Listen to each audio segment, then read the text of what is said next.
près. Voilà, on va faire durer tout au long de cette matinée. Eh bien...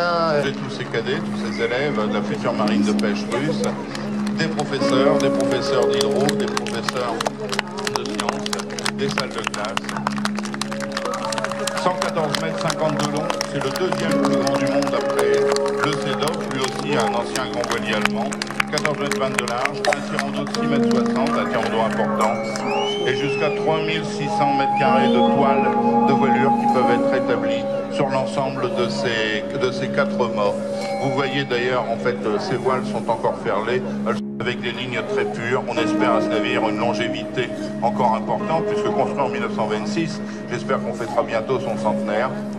On apprécie la manœuvre des remorqueurs qui conservent sous le contrôle du pilote portuaire qui est à son bord, qui ne le tire pas, mais le retiennent, l'orientent, l'aide à se diriger plus exactement. S'il fallait le tirer, il y parviendrait pour autant, puisque le navire est léger en fait. Mais il a une surface telle, avec son gréement, même sans voilure établie et en franc-bord, sa hauteur de coque, qu'il a une prise au vent importante.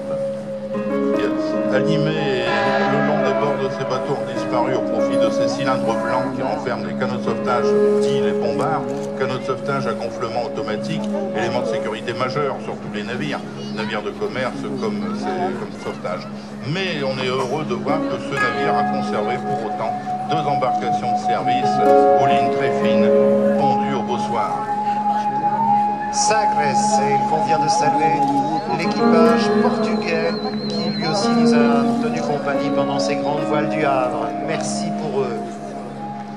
Je vous ai entendu tout à l'heure, mon cher Marcel, dire appeler les canaux de sauvetage bombards. Est-ce que c'est en rapport évidemment avec... Oui, c'est lui qui les a mis au point après un ensemble d'exercices, y compris sa traversée de l'Atlantique sur son radeau de sauvetage hérétique. Un radeau souvent porteur d'une petite lampe, équipé de tas de trucs à l'intérieur, engins de signalisation, réserve de vivres, d'eau, lignes, etc. Et c'était la révolution dans la sécurité des voiles qui permettent d'assurer la navigation du navire. Très très belle ligne. Alors,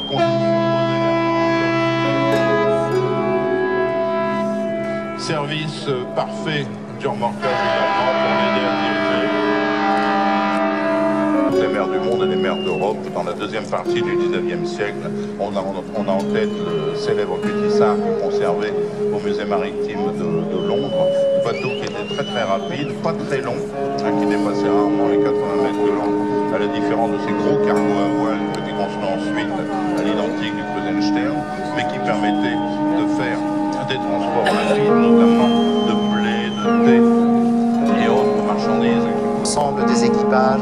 Je vous demande de saluer ce dernier voilier qui se présente à nous pour cette parade ici, Shabab Oman, le Sultanat d'Oman et son équipage. S'il vous plaît, on les salue dignement.